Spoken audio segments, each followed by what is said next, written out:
Good morning, students. Now we are going to discuss about the gear materials. So, in the last class, what are the types of gears which are available,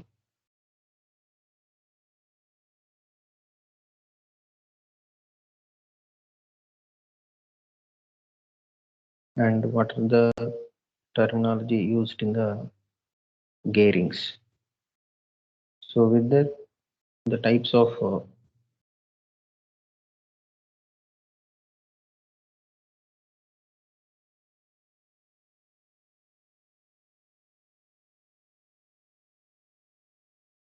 and the classification of gearing or classification of toothed wheels according to peripheral velocity and the position of teeth and the position of the axis also.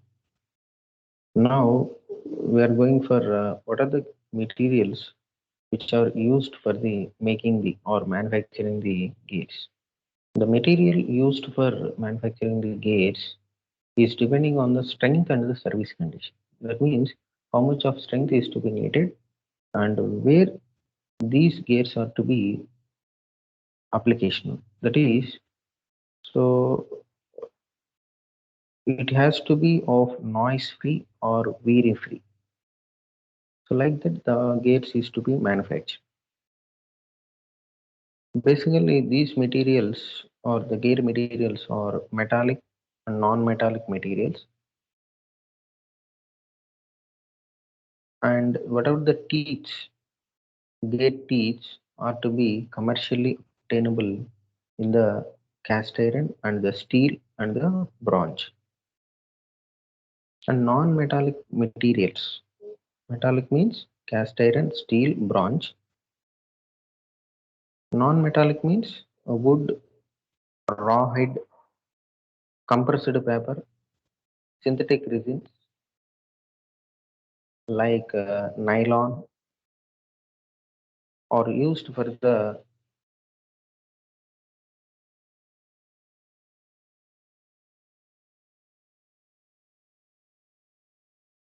gears manufacturing, especially for reducing the noise. Most of the cases, the cast iron is used for manufacturing the gears due to its good wearing properties and excellent machinability properties while producing in the casting method. The cast iron gears with the cutting teeth may be employed where the smooth action is to be not an important. The steel gears is also high strength gears, and the steel may have the plain carbon steel or alloy steels. So we are having the types of varieties of steel: stainless steel and carbon steels, plain carbon steels and alloy steels. We may use carbon steel or alloy steel. The steel gears are usually heat treated in order to combine the properly toughness and the toothed hardness. And the phosphorus bronze is widely used for warm gearings in order to reduce the wear of war, which will be excessive with cast iron or steel.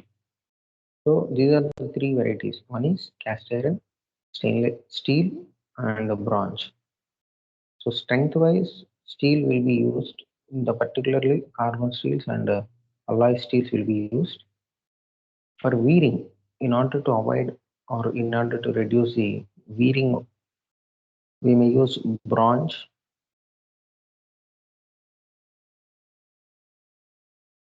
and cast iron also.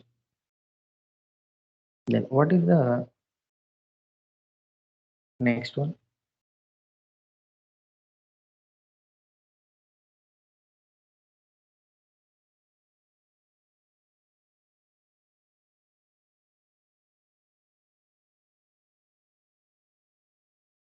What is the law of gearing? This is very important.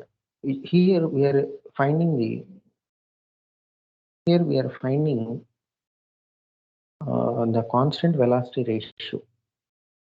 We need to find a constant velocity ratio for toothed wheels. We are having how many number of two wheels? One is spur and the another is a pinion. Okay, let us consider two teeth, one on the wheel one, that is pinion, and the another is on wheel two. So let us consider here two wheels are presented, wheel one and wheel two.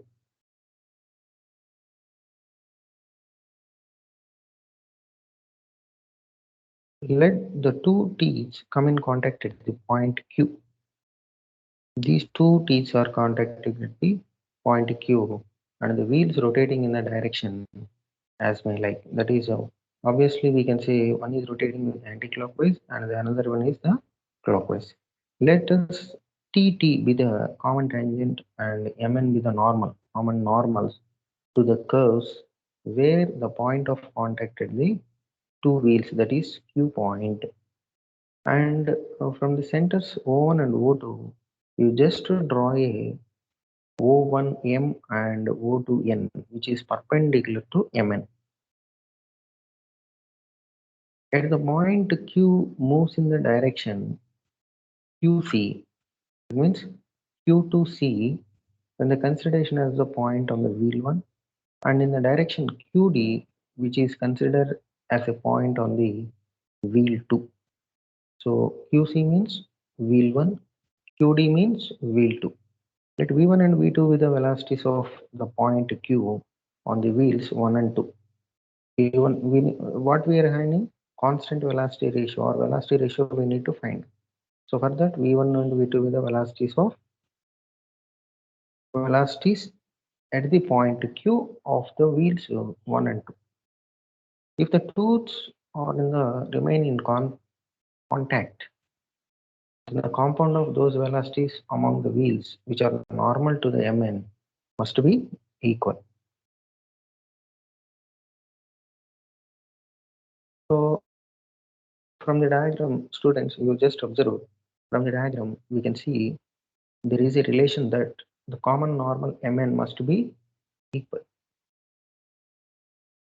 So from the diagram, V1 cos alpha is equals to V2 cos beta. So V1 means what? Velocity. In order to, with respect to omega, there is angular velocity. We may write it omega 1 into O1Q into cos alpha is equals to omega 2 into O2Q cos beta. Then what about the cos alpha? It is just like a triangle. Cos alpha is equals to O1Mi O1Q. And cos beta is equals to O2n by O2Q. So those O1Q maybe gets cancelled. So omega 1 O1m is equals to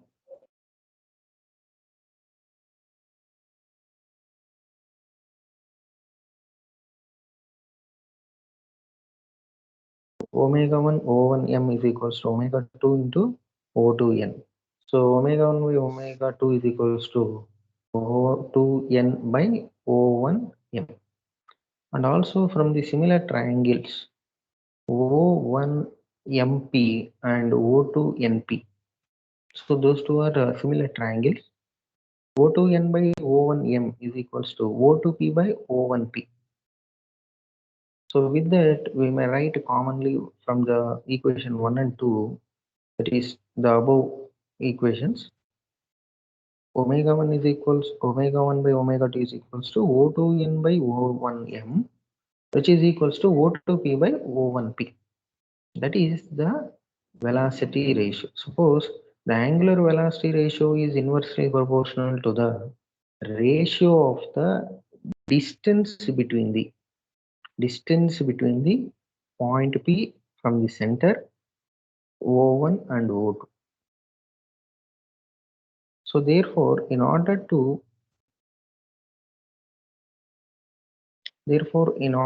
have constant angular velocity ratio for all the positions, the P must be fixed, since it is purely depending on the P value.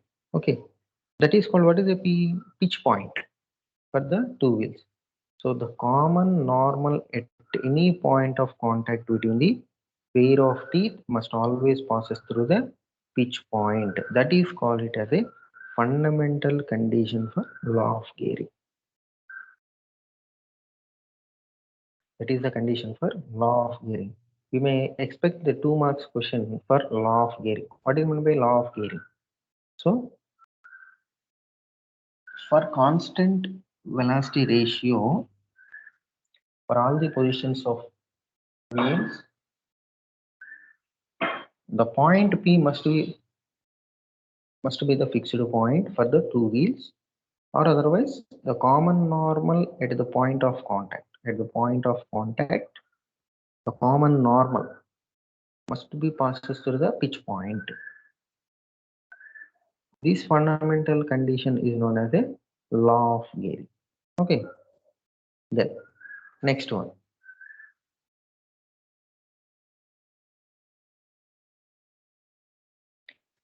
Velocity of sliding. Velocity of sliding of teeth. So the sliding between the pairs of teeth, that is at the point of Q, that we already seen in the diagram. You see here the sliding between the pair of teeth in the contacting at the point Q, where the two wheels or two gears are in contact, that have a common tangent, that is TT, to the curve. The velocity of the sliding is the velocity of one tooth relative to the mating tooth. So the velocity of one tooth with the mating tooth, that is called the velocity of sliding tooth along the common tangent at the point of contact. That means at the point of contact, that is Q, at that point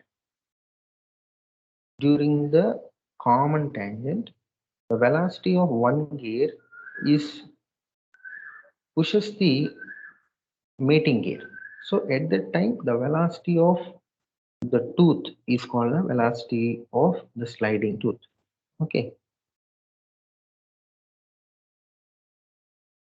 Then, so the velocity of point Q is considered as a point on the wheel 1 along the tangent TT, which is represented by EC. So from the diagram, EC is equals to V, or MQ is equals to O1Q, or otherwise omega 1 is equals to EC by MQ, that is equals to V by O1Q. So similarly, from the velocity point of Q, for the wheel 2 is ED by Qn, or ED by NQ, that is equals to V2 by O2Q, that is omega. So let us consider, based on this formula,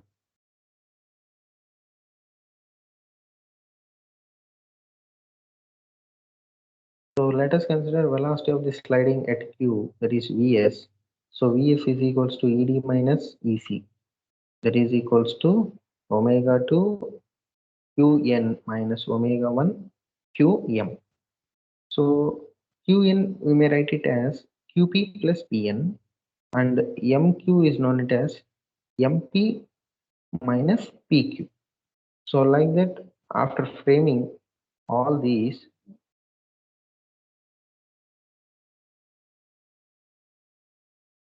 Vs is equals to omega 1 plus omega 2 into Qp. So that is only the formula we are having. Velocity of sliding of the teeth is equals to omega 1 plus omega 2 into Qp. Okay. Next, forms of teeth.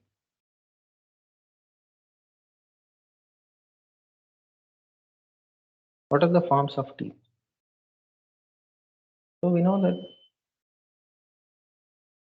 that in the actual practice we may have two teeth we are commonly used. One is cycloidal tooth and the second one is involute tooth. Cycloidal tooth, it is a curve traced out by a point on the circumference of a circle which rolls without slipping on a fixed straight line. That is called a cycloid. In the engineering drawing also you may refer this cycloidal point, that is cycloid. When the circle rolls on without slipping on the outside of the fixed circle, that is, then the curve traced out means epicycloid. And in other words, the circle rolls without slipping on the inside of the fixed circle. Then the curve traced out by a point on the circumference of the circle is called as a hypocycloid. These terms are already, we know that. Okay. Now,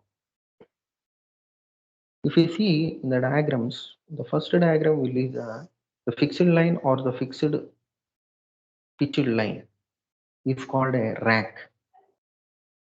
So there is a horizontal pitch line is there, that is called a rack.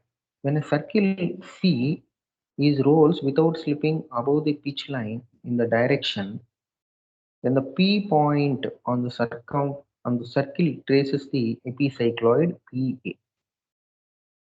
This represents the face of the cycloidal tooth profile. When the circle D rolls without slipping below the pitch line, one is circle C is rolling over the pitch line, that is epicycloid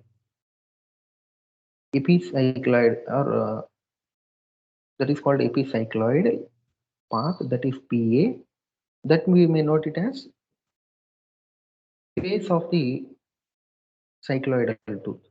When the circle D rolls without below the pitch line, that is another circle, that is D, which traces hypocycloid, which represents the flank of the cycloidal tooth. So one is face, another one is the flank, and the profile totally APB or BPA is the one side of the cycloidal rack tooth. Similarly, what about the other tooth, that is BPA? At the same time, P dash A dash and P dash B dash will form the opposite fine. Finally, we may get B dash P dash A dash is the opposite sides of the tooth which is forming the tooth.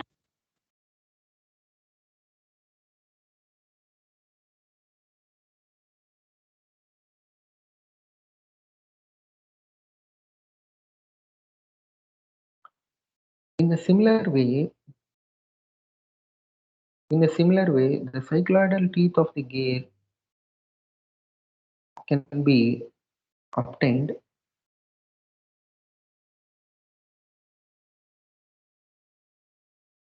when the circle C is rolled without slipping on the outside of the pitch circle, and the point P on the circle C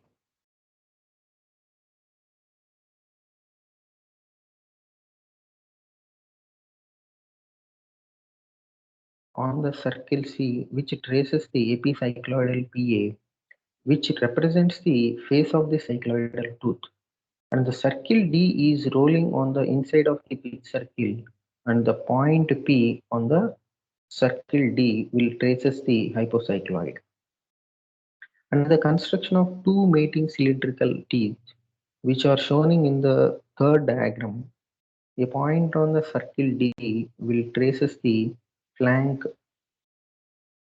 will traces the flank of the tooth, that is T1, when the circle D rolls without slipping on the inside of the pitch circle of the wheel 1 and the face of the tooth T2.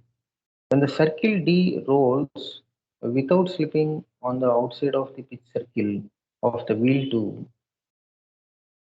when the similarly a point on the circle C will trace the face of the tooth T1 and the flank of tooth T2. The rolling circles C and D may have equal diameters, but if the several wheels are to be interchangeable, they must have the rolling circles of unequal diameters. A little consideration will show that a common normal x dash at the point of contact between the two cycloidal paths is always passes through the pitch point, which is the fundamental condition for constant velocity ratio. Now, involute teeth. Involute teeth is a of a profile that is of circle. It is a plane curve generated by a point on the tangent which rolls on the circle without slipping, or a point on the thought of a string which is unwrapped from the reel. So we know that the involute profile, how to draw the involute profile. Like that, here in the connection of these, the toothed wheels, the circles is known as a base circle, and the involute profile is to be traced. That is, let us consider A is the starting point of the involute, and the base circle is divided into the number of equal parts. That is AP1, P1, P2, P3, P4, okay, like that. And the corresponding tangents at P1, P2, P3 are drawn to be with a length of P1, A1, P2, A2, P3, A3, and which are equal to the arcs AP1, AP2, and AP3 are to be set of join.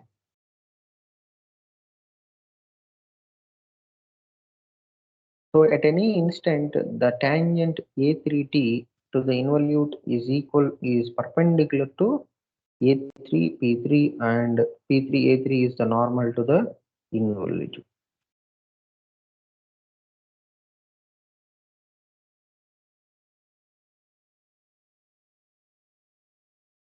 So from the similar triangles O2NP and O1MP, O1M by O2N is equals to O1P by O2P, that is omega 2 by omega 1, which determines the ratio of the radii of the two base circles. And the radii of base circles is given by O1M is equals to O1P cos pi and O2N is equals to O2P by cos pi. So, and also the center distance between the two circles is O1 and O2, that is equals to O1 P and O2P, that is equals to O1M by cos pi plus O2N by cos pi, that is equals to O1M plus O2N by cos pi. Next, where pi is called the pressure angle. So obviously it is the angle which is the common normal to the base circle, which makes with the common tangent to the pitch circle. When the power is being transmitted, the maximum tooth pressure angle is exerted by the common normal to the pitch point. This force may be resolved. This force may be resolved into tangentially and radially.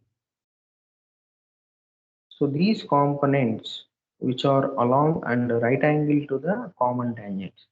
So if F is the most maximum tooth pressure, capital F is the maximum tooth pressure, then the tangential force is capital F is equals to, that is cap T is equals to F cos pi, and radial force, that is equals to Fr is equals to capital F into sin pi. And the torque exerted on the gear shaft, torque is nothing but the force into distance. So tangential torque means F into Ft into R. R is the pitch circle radius. And what is the torque exerted over the gear shaft? That is, the tangential force provides the driving torque and the radial force provides the radial deflection of the rim, which may causes the bending of the shaft. So what is the torque exerted? Only the Ft into R only. Okay. So we will see in the next class for the rest of the items. Okay. Thank you.